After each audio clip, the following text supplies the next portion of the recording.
Oh, yes. We are back with another journey into the beyond. Thank you so much for being here in this space with me. I'm super excited about this one. So, in this episode, we're actually going to talk about the axiom of Maria. Why? Well, because if you've tuned into previous episodes, you know that I've been getting some major synchronicities about the whole one becomes two thing, right? I mean, even in the readings of the Emerald Tablets of Thoth the Atlantean, there was a mention of this a time or two.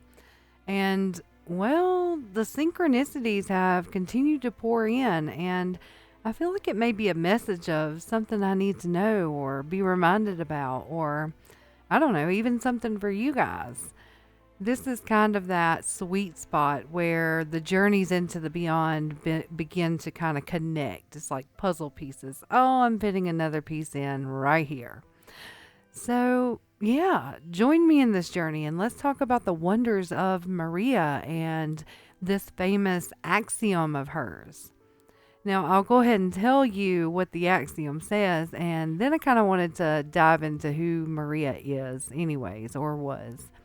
So the axiom of Maria says one becomes two, two becomes three, and out of the third comes the one as the fourth. Now, some of you may be like, nah, cool, I got it. Let's move on.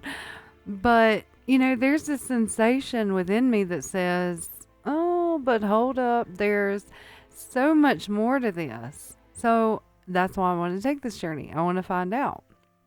Now, who is Maria? And why does she even have this axiom? I mean, hold up. What even is an axiom, right? So, an axiom is a statement or proposition which is regarded as being established, accepted, or self-evidently true. Uh-huh. So this one becomes two thing is accepted knowledge, right? I gotta say, I love looking into the definitions of words or looking them up. I mean, it really brings in this whole new insight into the word itself. I mean, it's quite fascinating, at least to me. It'll be like some word that I thought meant a particular something, then I look it up. I'm like, oh, wow. Now that makes so much sense because I can see it in this new perspective. Now, this axiom is let's say, a command or an instruction piece when it comes to alchemy. And well, this definitely fits right in because lately we have been journeying into the world of alchemy, right? So it's synchronistic in itself that this even began to pop up in my field. Now, let's find out about this mysterious Maria. Now, Maria went by a few names. Mary of the Jewess, Mary of Jewess. I don't think it was the Jewess. Mary the Prophetess, and Mary the Copt. She was a 3rd century alchemist. Now, remember I had mentioned before in another episode about Panopolis, Zosimos of Panopolis, the one that wrote the oldest known alchemist book called, okay, here we go. Chirok Meta. Yes, I know. No way I pronounced it right with my southern tongue, but hey, I mean, I gave it a shot. Well, the spelling of that book, if you want to know, is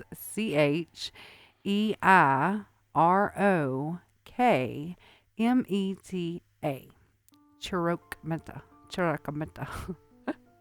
I'm going to stop.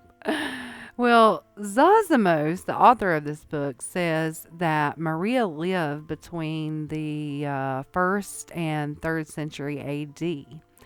And she is known through his works. I mean, he even described her as a sage.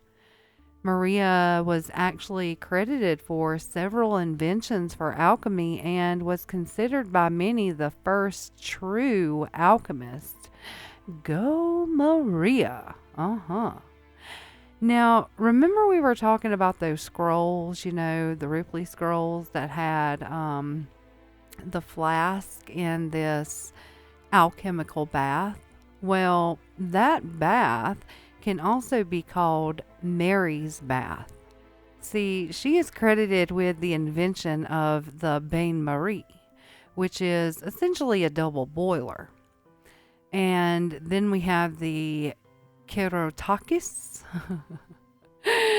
which was said to be this replication of the process of the formation of gold that was occurring in the earth, right? And this is another invention, the kerotakis. I want to say Takis, like the chips, kerotakis. That might be right. Well, this was a device used to heat up substances used in alchemy and to collect the vapors. It is a airtight container with a sheet of copper on its upper side, and when it's working properly, all of its joint form this tight vacuum. The sealed containers and the hermetic arts led to that term hermetically sealed. And another is trabikos. Tribikos. I might not can't say it, but I can spell it for you, okay? Now, this thing was used to obtain substances that had been distilled. Now, on this one, it's not really clear whether she actually invented this, but there are texts where she is stating that the best thing to use is copper or bronze to actually make the tubes, and that the thickness of it needs to be as thick as the frying pan, and that the joints need to be sealed with flour. Yeah, so that's interesting. Now, I find this very interesting, that she believed and described lifelike attributes to metals. Like they had bodies and souls and spirits and even genders. That's pretty cool, huh? She is said to have spoken of the union of opposites. Join the male and the female, and you will find what is sought. Oh, divine union, I would say. Now, as the sage she was, it is said that she taught an ancient Greek philosopher who is remembered today for the atomic theory. And, well, that's kind of funny because, it's funny how things kind of line up. And I'm telling you, these synchronicities have been off the charts because the atomic theory is actually what my kids are learning about in chemistry. Yeah, we're a homeschooling family. Yeah, so that's another synchronicity for me. Yeah. So she was a teacher to him. Democritus. Democritus. I don't know, I like how that sounded. I had to say it again. Democritus. In the 10th century book, Maria was cited as one of 52 most famous alchemists and talked about how she also made this purple pigment, a cardinal purple or caput mortal. This was used in oil paints, paper dyes, and even to paint robes of important people or religious figures. In early medieval alchemical texts is where the name Maria the prophetess comes about, and she was also called the daughter of Plato. I find that very interesting. Of Maria's work, only fragments survive in those early texts, but there are several Arabic books attributed to her, like Letter of Maria, Daughter of Sheba, the Copt, the Heiress, the Book of Maria and the Wise Men, and the Epistle of the Crown and the Creation of the Newborn Baby. And those are just a few. So I found those titles very interesting. It makes me want to go on a hunt for those texts and kind of dig into those and see what they're all about. And she supposedly lived and worked in Alexandria, Egypt. Now that we know a little bit about Maria, the prophetess, the alchemist, let's talk about this axiom. Now, some say that this axiom would be the foundation of alchemy. I mean, it is one of the oldest axioms, and you know that it has been studied and interpreted by, all kinds of people through time. So 1 becomes 2, 2 becomes 3, and of the third comes the 1 as the fourth. Do you think this has like a lot to do with like an alchemical process of maybe that union of the genders, the union of the feminine metals with the masculine metals that she was known to believe? Like, is it the splitting of the first metal, extracting the feminine and masculine properties, and then adding another chemical to make essentially 3, then extracting a portion of the third that becomes the fourth? I mean, I can totally see how this would be an alchemical process. I mean, I think back on the Ripley scrolls that we had talked about with George Ripley and Hermes Trismegistus. The adding and the extracting and the mixing and the adding and, becoming of the Philosopher's Stone, the immortality, right? But we also know at this point that alchemy can be personal, a personal alchemical journey of transformation. Did you know that the Swiss psychologist Carl Jung used this axiom as a metaphor for wholeness and the individuation process? Now, I'm already getting bells going off within my psyche saying, journey further into this, because there is a puzzle piece here for me.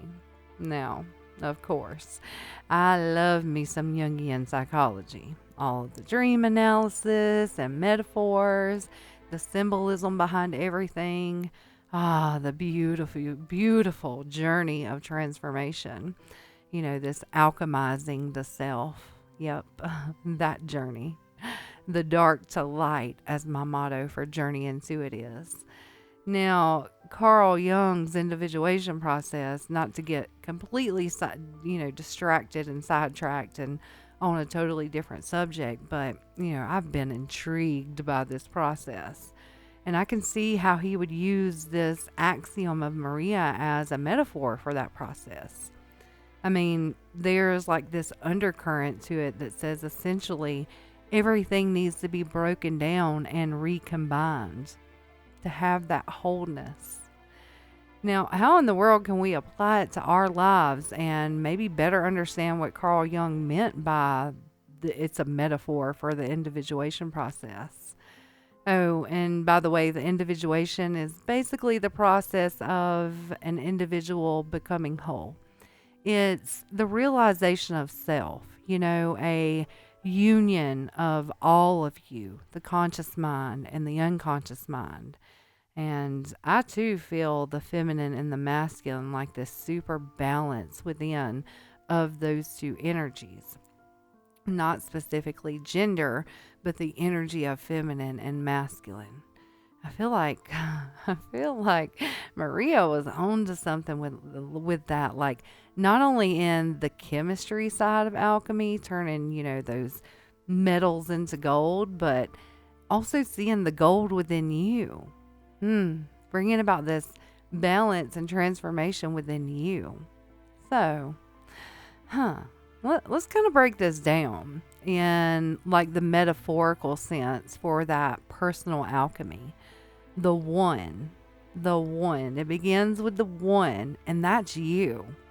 Let's say at the start of your alchemical journey, your transformation, you're kind of walking through life, kind of asleep. I mean, let's be honest, and not truly knowing who you truly are. It's you unconscious, living without this self-awareness and many times completely identifying with your ego. It's you operating from your shadows, the parts of you that kind of run the show, especially when you're triggered. Oh, don't get me sidetracked on that one. That's a huge topic, and I love working with the shadow. So I'm going to go ahead and stop and say, if you ever feel that you want to take a deep dive into you and work with me through your shadow work, I love it. I have a passion for it. So just reach out to me at journeyintoit@gmail.com, or you can also visit our beautiful, beautiful website at knewlightstreaminglove. Now that is .love, not .com. So knewlightstreaminglove, and check out my page, Journey Into It and Beyond. So yeah, the one is the you, unconscious you. Now two, this is where you become aware of you. You become aware of the shadows, right? The hurt, the pain, the trauma, all of the experiences or parts of you that you have pushed down. You become aware of your unconscious. It's kind of like the beginning of understanding yourself. Why do you do that habitual thing that you do? Why certain people, places, or words, sometimes trigger you and can make steam come out of your ears. Why you act certain ways without even thinking about it. It's just this unconscious process. So one, the unconscious you becomes two, the aware you. Two becomes three. Let's say this is when a negotiation happens. A conversation is started between this conscious mind and your unconscious mind.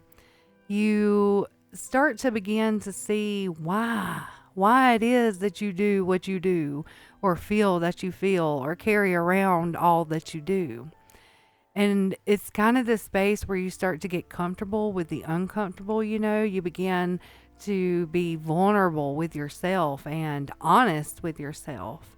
You observe you. You question you.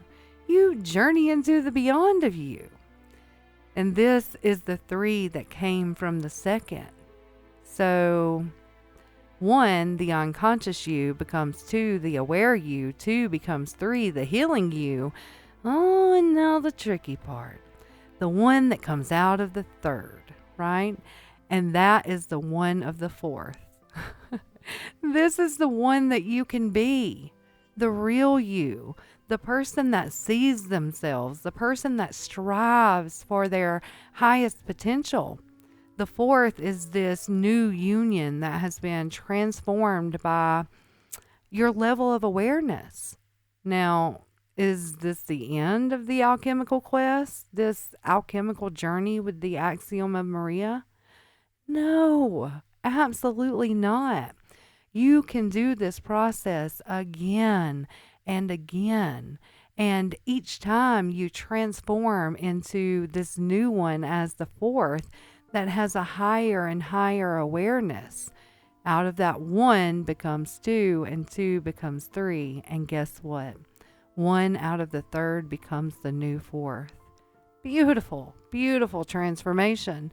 This is how we grow and evolve in this becoming, this unfolding, this understanding of self, this alchemical journey, and how we can use the Axiom of Maria in our personal life. Now, in Tablet 7 of the Emerald Tablets of Thoth the Atlantean, it says that when two have become one and one has become the all, know that the barrier is lifted and we are made free. Ah! And I can tell you from personal experience that the journey within, within me, it has been the greatest journey I've ever taken. And the aftermath is truly that. It's freedom.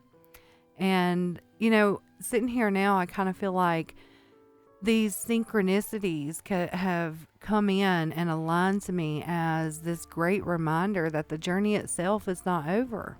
Who I am today is not who I will be months from now. And I think it's a good reminder that no matter what we are feeling in the moment or dealing with or trying to heal from, the one we are will be transformed through it all.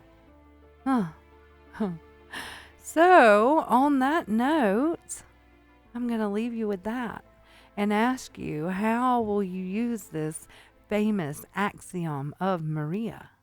Until next time, keep journeying into you, keep journeying into the beyond.